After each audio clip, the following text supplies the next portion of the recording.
Hello, everybody, and thank you for tuning in to the Liberty Report. With me today is Daniel McAdams. Daniel, good to see you. Good morning, Dr. Paul. I think we have a clip we want to start with to set things off. There you go. We can, okay. Get it queued up here.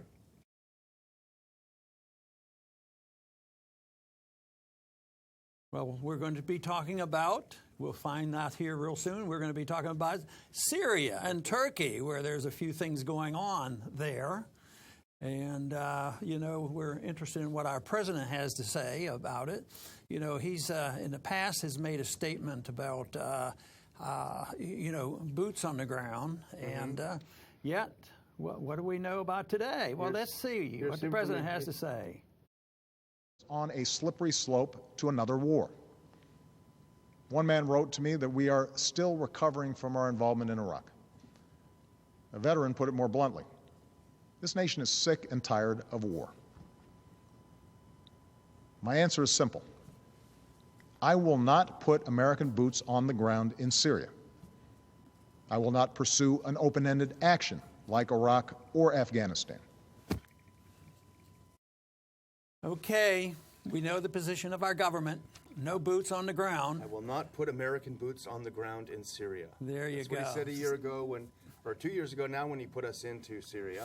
Well, the one advantage of having a position like this, what they're planning now is we have to defend our troops. They lie about no troops on the ground. They put troops on the ground, and then we have to join or ourselves have to go in to protect these troops. And since we go into just about every country in the world with a little bit of exaggeration, then there's always an excuse for us to go in. But yes, there's something in the news this last 24 hours coming up. We have the vice president in Ankara talking with the president and their prime minister. And of course, 1 month ago, just a little over a month ago, there were major concerns about what was going on between the United States and Turkey because there was an attempted coup. We heard contradictory statements about this. Was it a false coup or really? And yet the president dealt with it as being a real coup. And he claimed that somebody in Pennsylvania, Gulen, who is a Turkish citizen, they claimed that he was the organizer of this. And the Turks are still pretending they're pretty angry with us because we won't send him back to Turkey for trial. But anyway, right now, what did the news say? The news says that the U.S. joins Turkish forces to launch push against Islamic State in Syria. And there is a change on this. I mean, it isn't the usual stuff going back and forth. This looks like maybe we could even call this an invasion. And what's their ulterior motive there? But do you think invasion is a little bit too strong a term? If it hasn't been yet, it looks like it could lead to one. No, it's definitely, there's no question that it's a textbook definition of an invasion. The Turkish military moved in from southern Turkey into northern Syria. We do have another slide that we'll put up to show you exactly what happened. But they moved into northern Syria with U.S. backing. The U.S. provided intelligence and drones and other things, we don't know, maybe even troops, to move in and invade this part of northern Syria. It's funny because here we have, this is the establishment. Jarablus is the town they attacked, and that's on the Euphrates River. Essentially, it was to prevent the Kurds, which are in yellow, from moving further beyond the Euphrates, which the Turks have always said is a red line for them.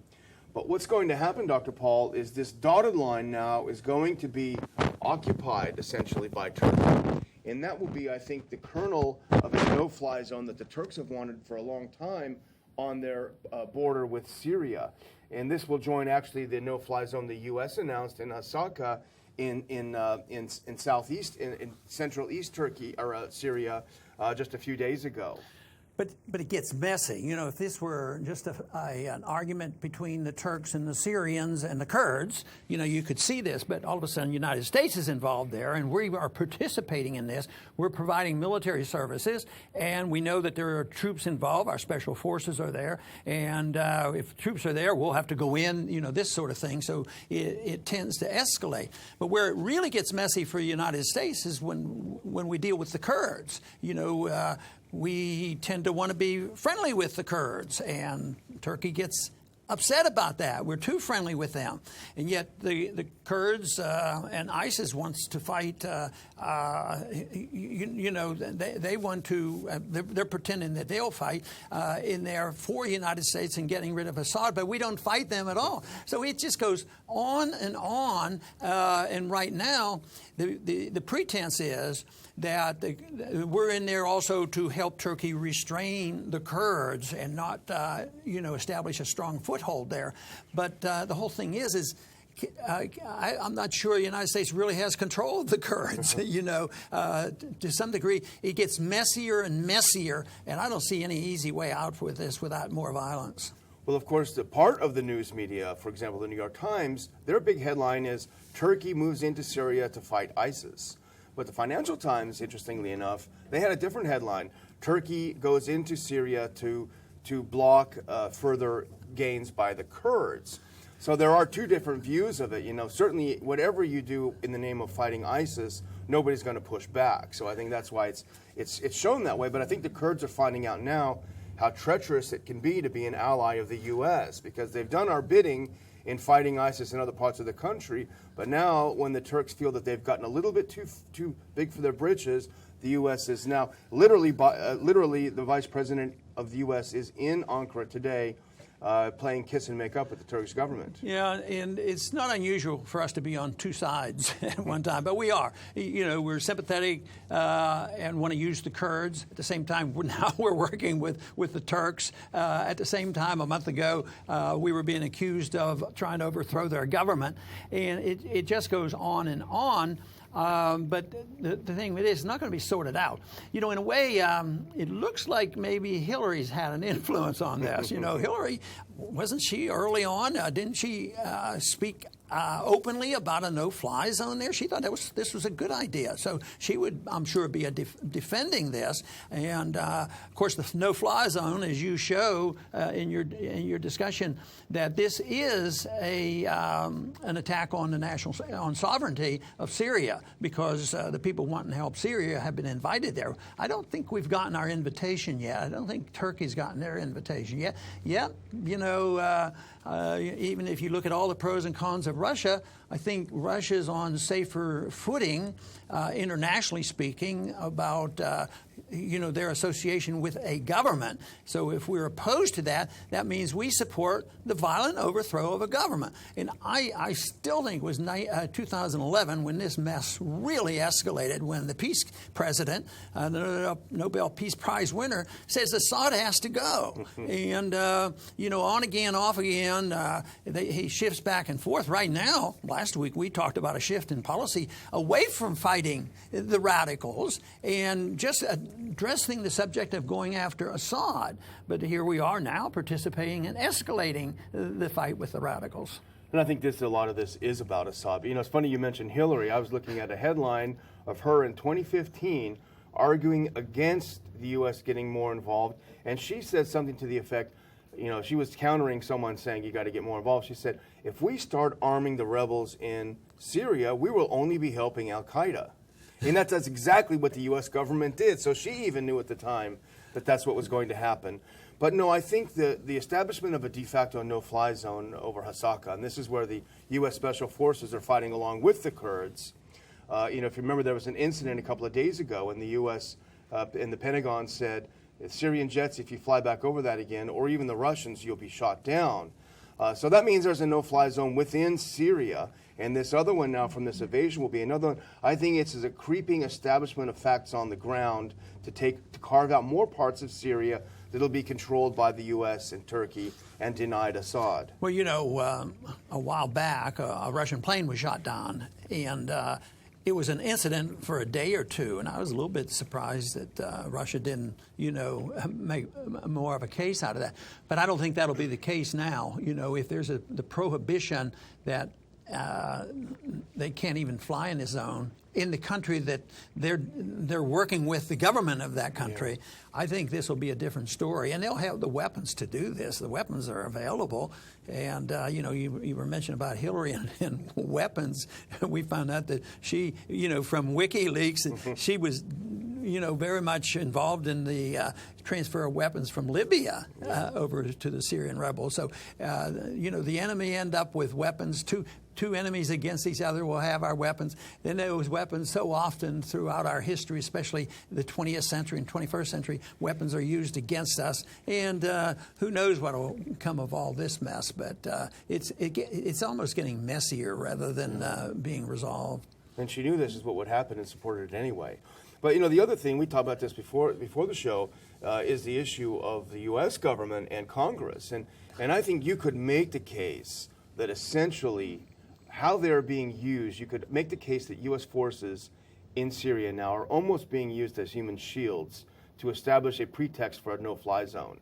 Because, oh no, you can't get anywhere near that. We've got our troops there. So they're there in a way to defend this area that's expanding. And where's Congress? They have not said a word about this. Yeah, and the excuse by our administrations, we're protecting the troops and the American people, so we have to protect the troops. But they should be saying, where's Congress? Like you say, where is Congress on this?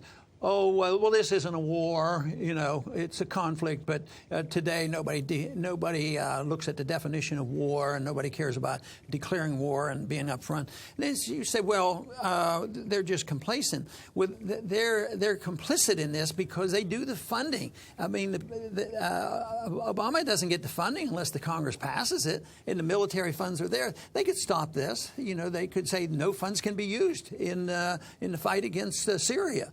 But they don't even make an attempt to do this. So that is a real problem, and it's a shame. I imagine the founders would be quite disappointed because they meant the legislative body to be the strongest, in particular the Congress, because they were supposed to be closest to the people and that they should speak out. Every once in a while they do, but only after a lot of suffering, a lot of spending, because I witnessed that in the 1960s and the early 70s about how to get the administration to quit these secret wars going on in Vietnam and Laos. So it's been going on a long time, and it's just a shame that they can't see what could come from this before it gets started.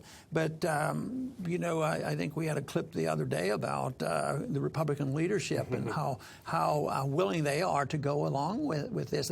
They fight and argue with, tenaciously for political reasons. But when it comes to, the big argument over Libya, it was never over, why were we there? Yeah. What were we doing there? It was always a technical argument. And I think that's where the real problem is. And we do have a few in Congress that will talk about it and stand up for the right thing. But there is so much complacency, and members of Congress are indoctrinated that if you don't support this, you don't support the troops, you're un-American, and the Constitution doesn't mean anything, they don't even care. But they paint this picture that you're not supporting American troops. Of course, my belief is the best way to support American troops is keep them out of harm's way and keep them out of fights that have no meaning for our national security. And that is the point, really. The propaganda is so strong. If somehow you argue against what the U.S. is doing, which is an escalation, it's escalating to participate in the invasion of another country. If you argue against this, though, you don't want us to defeat ISIS? Oh, you want our troops to get killed who are in Syria? Well, they're there illegally. Don't put them there illegally without a declaration of war, without a plan to do what needs to be done, and then there won't be a problem. Then they get into the silliness of who created ISIS, and it's some individual, somebody from which political party caused ISIS. They never talk about the bipartisan foreign policy that incites people toward hatred to us, and having the radicals, the people who are willing to use a radical approach to go, after us and kill people to try to make a point. They never talk about the policy. And of course, I think that's the most important. I mean, that doesn't eliminate all people who are prone to violence, because there's been a few people around throughout all history that are doing that. But if they have a tremendous incentive, when you invade a country, country and you occupy a country, it's not that difficult to rally the troops, against the invaders. And I've often said there's a lot of different groups in Syria fighting and wanting to take over, and how this is going to be settled. But the people who are the rebels and the jihadists and terrorists, so to speak, the one thing they agree on, with all the groups they agree on, the foreigners ought to get out of the country. Yeah.